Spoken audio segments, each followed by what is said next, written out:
quem faz feliz meu coração. Tua palavra, teu corpo e sangue, o teu amor sustenta minha. Proclamação do Evangelho de Jesus Cristo segundo Mateus. Glória a vós, Senhor. Naquele tempo, Jesus dizia: Ai de vocês, doutores da lei e fariseus, seus hipócritas! Vocês fecham o reino dos céus para os homens. Nem vocês entram, nem deixam aqueles que desejam. Ai de vocês, doutores da lei e fariseus, hipócritas! Vocês exploram as viúvas e roubam suas casas. Para disfarçar, fazem longas orações. Por isso, vocês vão receber uma condenação mais severa. Ai de vocês, doutores da lei e fariseus hipócritas! Vocês percorrem o mar na terra e para converter alguém, e quando conseguem o tornar o merecedor do inferno 2 vezes mais do que vocês. Ai de vocês, guias cegos! Vocês dizem: se alguém jura pelo templo, não fica obrigado. Mas se alguém jura pelo ouro do templo, fica obrigado. Irresponsáveis e cegos, o que vale mais, o ouro ou o templo que santifica o ouro? Vocês dizem também: se alguém jura pelo altar, não fica obrigado. Mas se jura pela oferta que está sobre o altar, fica obrigado. Cegos, o que vale mais, a oferta do altar que santifica ou o altar que santifica ou a oferta? De fato, quem jura pelo altar, jura por ele e por tudo o que está sobre ele. E quem jura pelo templo, jura por ele e por Deus que habita no templo. E quem jura pelo céu e pelo trono de Deus e por aquele que está nele sentado. Palavra da salvação. Glória a vós, Senhor. Meus irmãos e minhas irmãs, que as palavras do Santo Evangelho perdoem os nossos pecados. Amém. Jesus está bravo. No Evangelho de hoje, nosso Senhor nos dá ensinamentos severos de como nós estamos se comportando mediante as ações. Em tese não somos nós, mas em si os doutores da lei. Os doutores da lei têm um olho para as coisas que estão sendo feitas erroneamente, da forma que não foi ensinada pelo Moisés e pelos profetas. Jesus dá um ensinamento de que o mundo vem atualizando e de que as coisas tradicionais daquela época não precisam continuar nos dias atuais. Veja bem, quem aqui já foi no templo levar sacrifício a Deus por causa de pecado? Porque naquela época era assim. Você pecava, você ia lá, falava o pecado que você fez, e aí a pessoa dava alguma sentença para você, alguma oferta que você tinha que levar no templo, algum sacrifício que você tinha que fazer. Aí, a sua sentença vai ser matar um cabrito e levar no templo. A sua sentença vai ser... enfim, era mais ou menos assim, era a sentença naquela época, era a sentença, né? Era a culpa que você tinha que levar ao templo e deixar lá sobre o altar. Hoje, o mundo se modificou, mas por que nós não temos mais estes sacrifícios? Porque o sacrifício maior, que derrubou todos os outros, foi o sacrifício de Jesus na cruz. Nós não precisamos retornar àquela cultura antiga, porque Jesus morreu na cruz para livrar todos nós do pecado mortal, para livrar todos nós da condenação eterna, para libertar-nos, a liberdade de Cristo. Ontem eu escutei um celebrante que falou assim: se é para a liberdade que Cristo nos libertou, nós devemos viver livres e não nos tornarmos presos. O amor de Deus nos faz ser livres. Por mais que as coisas no mundo nos tornem presos ao pecado, por quê? O encardido ele tem essa mania. Quando você está muito conectado a Deus, o encardido tem uma mania de te fazer lembrar daqueles pecados antigos. Aqueles pecados que por mais que você tenha confessado com o padre, você lembra. O encardido tem essa mania. E isso, você não consegue esquecer. Você não consegue esquecer dos pecados que você já cometeu. Fica na sua memória. De tudo aquilo que você já fez antigamente. Você não consegue esquecer, você não consegue passar uma borracha. Porém, quando estes momentos acontecem, nós devemos rezar, fazer uma oração para esquecer aquilo. Porque ficar matutando o passado, gente, não vai levar a gente para o céu. Se você fica travado no passado, não, mas é porque naquela época eu briguei com fulano, eu falei tal coisa pra fulano, e eu não posso mais ir na missa porque fulano tá bravo comigo até hoje. Gente, esquece essas coisas. Ah, mas que eu não vou mais falar com fulano porque fulano brigou comigo há 2 anos atrás, e fulano fez não sei o que, não sei o que, não sei o que. Ai, esquece essas coisas. Você vai à igreja por fulano ou vai à igreja por Deus? Se você vai à igreja por Deus, você perdoa o fulano em 2 dias. O pároco da minha paróquia falou assim, contou uma história assim. Eu tinha um amigo muito bom. E aí a gente conversava todo dia, né? Só que um dia eu briguei com ele.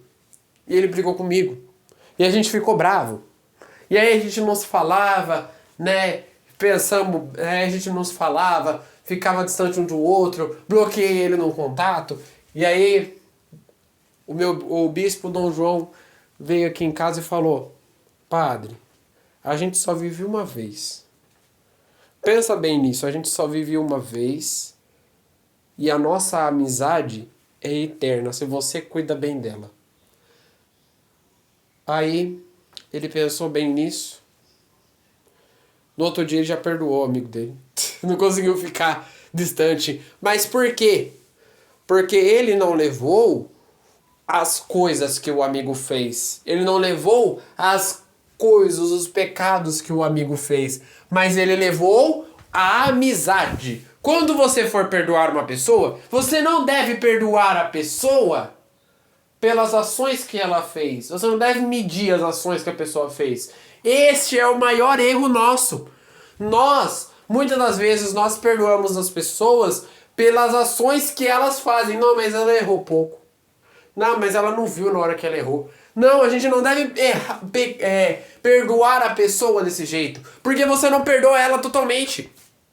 Como você perdoa uma pessoa? Você perdoa uma pessoa também avaliando as coisas que ela fez. Mas acima de tudo, você olha quem a pessoa era antes de errar.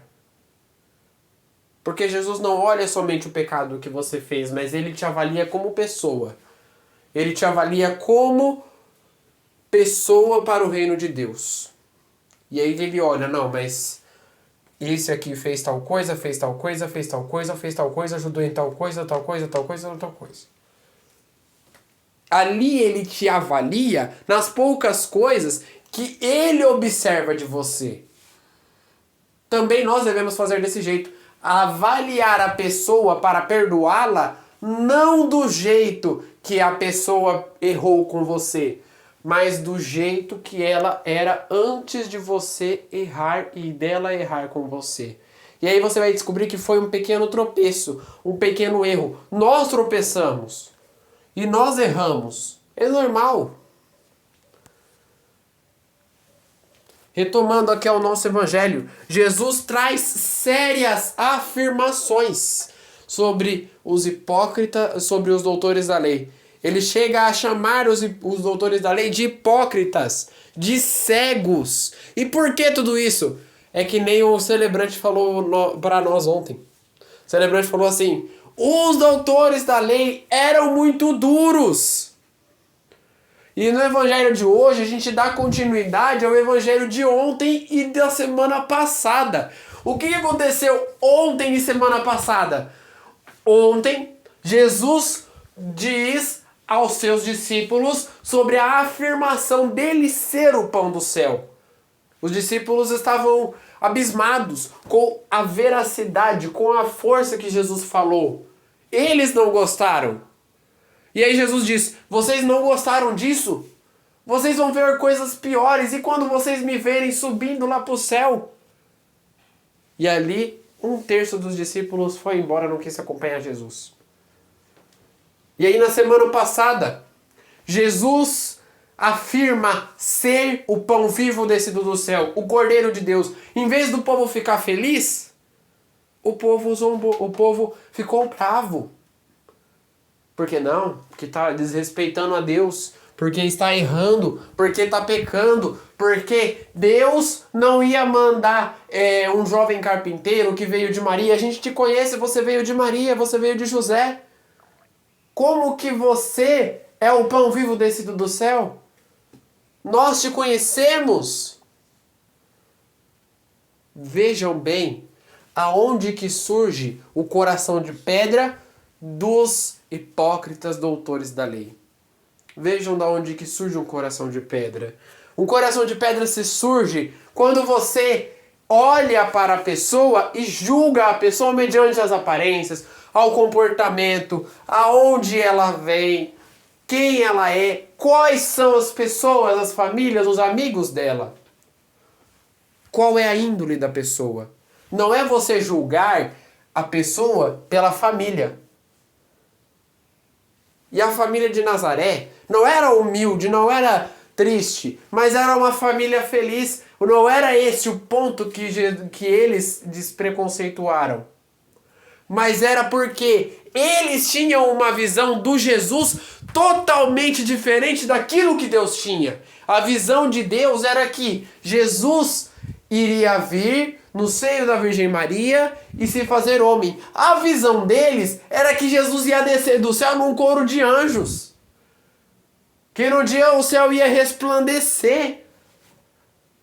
Que haveria trombetas tocando. E Jesus ia levar uma parte dos... Isso nada aconteceu. Porque Jesus e Deus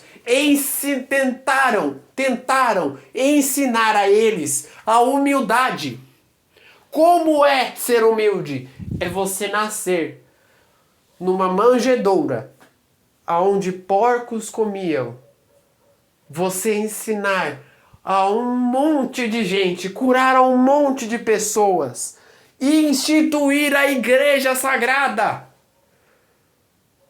e instituir orações. E no fim da sua vida, você ser condenado à morte e pregado numa cruz porque pessoas não quiseram ouvir a sua palavra. Esse foi o exemplo vivo deixado por Jesus e que é pendurado aos dias atuais. Quando nós ouvimos uma pessoa falar: como eu faço para chegar no reino dos céus? Você deve imediatamente responder para essa pessoa: primeiramente, olhe para o exemplo que Jesus deixou. Não há exemplo maior do que o que Jesus deixou. A cruz sagrada. E aí, eu não gosto muito de entrar nessas questões evangélicas, mas tem tantas igrejas, porque eu acho que o evangelho é um só, o Cristo vivo Deus é um só e se faz presente para todos, mas tem igrejas que falam: mas vocês adoram a cruz que é motivo de tristeza, vocês adoram. Nós não adoramos a cruz, nós não adoramos a imagem, nós veneramos a cruz sagrada de Cristo como exemplo de vida deixado para nós. Então que no evangelho de hoje nós possamos rezar, pedir mais para Deus, saber como perdoar o nosso irmão. Rezemos juntos. Pai nosso, que estais nos céus, santificado seja o vosso nome. Venha a nós o vosso reino, seja feita a vossa vontade, assim na terra como no céu. O pão nosso de cada dia nos dai hoje. Perdoai as nossas ofensas, assim como nós perdoamos a quem nos tem ofendido. E não nos deixeis cair em tentação, mas livrai-nos do mal. Amém.